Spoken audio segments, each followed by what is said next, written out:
On March 31st, 2011, CCTV captured Kenia Monge stumbling her way into a hotel lobby near the club she had been at with friends. But just hours after this footage was captured, Kenia would be dead. The city police had no idea a psychosexual lunatic was among them until this young 19-year-old college girl went missing.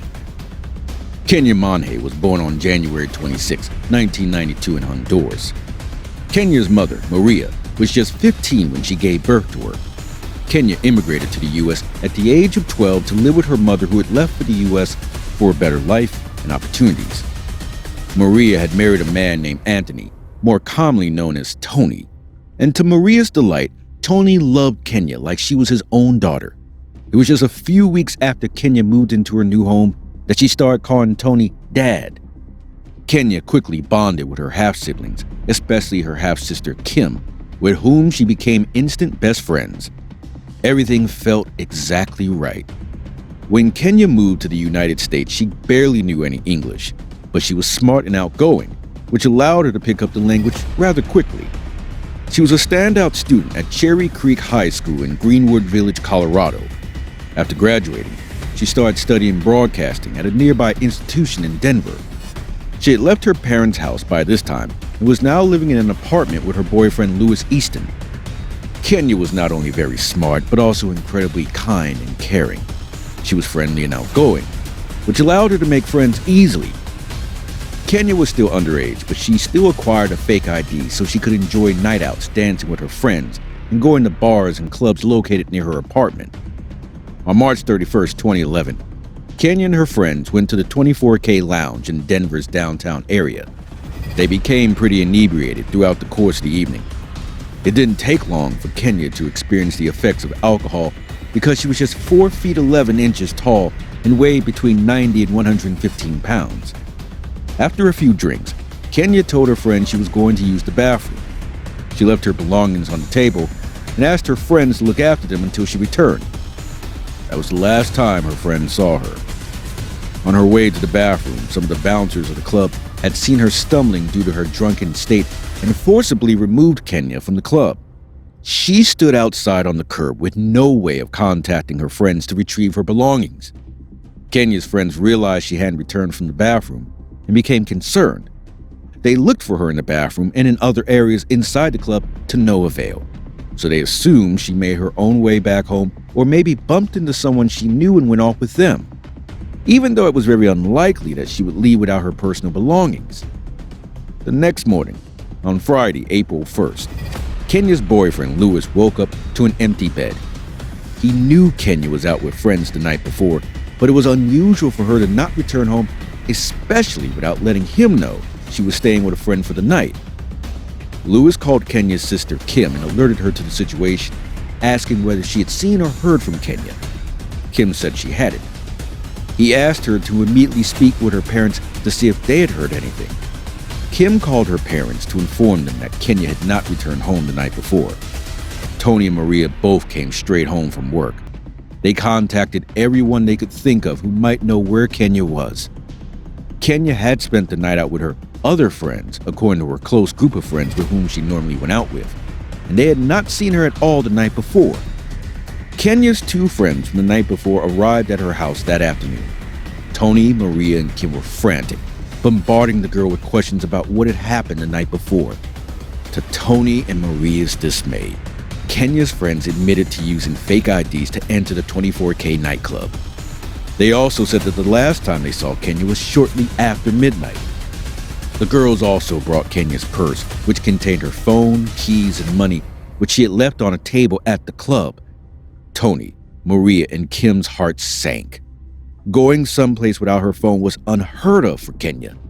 There was no denying that something was gravely wrong. Tony spent hours going through her messages in hopes of finding some clues as to her whereabouts. As he was scrolling through her phone, Tony found a strange message that read, "Hey, this is Travis, the guy who gave you a ride last night. White creepy van. Did you get home okay?" The text message had come from an unknown number on Kenia's phone. Tony, who had discovered the message, got an adrenaline rush. This was enormous. Travis, whoever he was, might know where Kenia was. He dialed the number several times, but no one answered. Tony and Maria decided to submit a missing persons report because they were frustrated and worried. When Tony explained the problem, the officer on the line was dismissive and told him that Kenia will most likely come home soon. Furthermore, they were unable to submit a report until she had been missing for at least 72 hours. The next morning, Tony heard Kenia's phone ring. It was Travis Forbes, the unknown person who texted Kenia. He told Tony a long story about seeing Kenia on the street outside 24K chatting to a homeless man at around 2:30 a.m. He asked if she needed assistance, and she replied that she needed to collect her car, which was parked at another club. Travis told Tony that Kenia was drunk, so he offered to drive her to her car. They drove to the other club but was unable to locate her car, so Travis offered to drive her home. She told him where she lived, and he claimed it was very close to the bakery where he rented a workspace, and therefore he was familiar with the area. He took off in that direction. But then, Kenia said she needed cigarettes, so they pulled over to a Conoco gas station. The station, however, was closed. Travis explained that Kenia then noticed an Asian man smoking nearby, whom Kenia addressed as Dan. When Kenia approached Dan, he offered her a cigarette. They smoked and spoke to each other in Spanish before walking away together. Tony was suspicious of Travis's story, but nonetheless he thanked him for the information. Tony called the cops again, informing them that he had spoken to Travis, who had told him that Kenia had gone missing with some person she met at a gas station in the middle of the night. He begged them to submit a missing persons report, but they refused because the 72 hours had not yet passed. Tony was annoyed by the lack of concern. He contacted Travis again and started questioning him. Travis proposed meeting Tony at the Conoco gas station where he last saw Kenia. Tony agreed and said he'd be there right away. Maria's mind started racing. She tried to stop Tony from going, but he was hell-bent on finding answers to where his daughter went. As he left for the gas station, Maria called the police and told him about Tony's plans to meet with Travis. The police agreed to go to the gas station so they would be close by if anything bad happened. When Tony arrived, the police officer, Travis, and a friend he had brought with him were already there. He had parked his white van and approached Tony. He gave Tony the same account he had given earlier that day on the phone. Tony focused his attention on Travis while he spoke. He seemed sincere and trustworthy. Tony didn't get the impression that the guy was a hardened criminal based on his appearance, but his explanation still sounded strange. The officer asked Tony to step away so that he could ask Travis some questions in privacy. And so, Tony walked away towards the spot where Travis's van was parked. And suddenly, Tony was overcome with a strong odor of bleach coming from the back of the van. Tony shared this information with the officer, and the officer asked Travis if he could search the van. Travis obliged. The back of the van was spotless, with new carpet having just been installed. However, the front of the van was a mess, covered with food wrappers, garbage, and takeout bags. This all seemed very suspicious. Then, on April 5, 2011, the owner of the bakery where Travis rented his space came forward to the police with some CCTV footage taken on the night of Kenia's disappearance. It showed Travis in the back of the bakery wearing long latex gloves. He could be seen pushing a cart which was holding a large white cooler bound by duct tape into the bakery's freezer. He walked out of the back of the bakery carrying a bottle of bleach. He then returned inside and switched off the CCTV cameras. Travis was taken in for questioning, where he told the police the same story about his interaction with Kenia. He also told police that he went to his girlfriend's house after watching Kenia leave the gas station with the homeless man named Dan. When police questioned Travis's girlfriend, she would confirm the story, but when police examined Travis's story, they found some creepy inconsistencies. His phone record showed his phone had never been near his girlfriend's home the night of Kenia's disappearance, and Monica, the owner of the bakery, told police she was not expecting Travis at the bakery on the 1st of April. Neighbors at the bakery started giving disturbing clues. One neighbor reported Travis cleaning a white cooler in the back of his van on the afternoon of April 2nd, while another reported a 55-gallon barrel being burned outside the bakery. When Monica asked Travis what he had been burning, he said it was rotten marijuana. He said that he had shut off the cameras because he needed to change his clothes. Monica informed the detectives that Travis lies all the time. She also observed a gash on his arm, which he claimed was caused by an attack by a homeless man while he slept in his van. With evidence mounting against him, Travis decided to disappear. Travis stole a friend's car and drove from Colorado to Texas. His escape was short-lived, as on May 4th, Travis was pulled over and arrested in Austin in suspicion of car theft. He was brought in for questioning again, but didn't give any new information except a DNA sample. The police were convinced Travis was behind Kenia's death at this point, so they decided to put him under a 24-hour surveillance. This way, they could gather more clues or at least catch him making some mistake so they could hold him in custody while they continued their investigation. However, after 3 days, the police dropped this decision as Travis was not acting suspicious.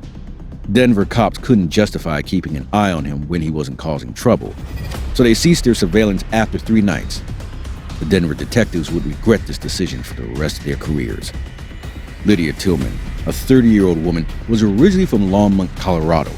She had been a sommelier in New York for 6 years before returning to Colorado at the beginning of 2011.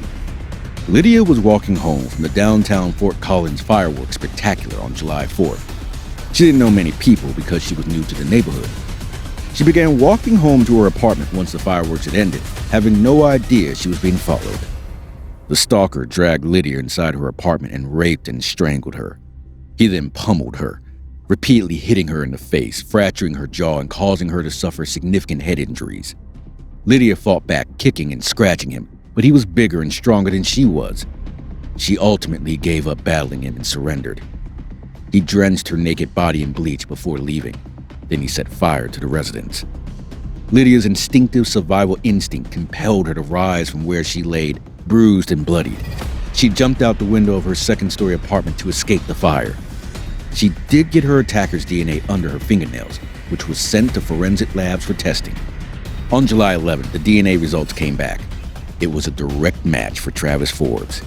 He was arrested for attempted murder, sexual assault, and arson against Lydia Tillman. 1 month later, Travis was questioned again in connection with Kenia's disappearance, but this time he didn't deny any involvement like he did before. He wanted to make a deal with the police. He had 2 demands. He didn't want to be labeled as a sex offender, and he wanted the death penalty to be taken off the table. Finally, 5 months after Kenia's disappearance, Travis confessed to sexually assaulting and murdering Kenia Monge. He told the police that after picking her up and on his way to dropping her off, he noticed Kenia was passed out in the front seat. So he pulled over and climbed on top of her to sexually assault her. But as he did, Kenia woke up and began fighting him. Panicked, Travis strangled her to death. He stuffed her body into the cooler that he carried in the back of the van and then put it in the freezer of his bakery. On September 26, 2011, Travis appeared in court to be formally advised of the charges he was facing. He entered a guilty plea to the charge of first-degree murder of Kenia Monge and guilty to the attempted murder of Lydia Tillman.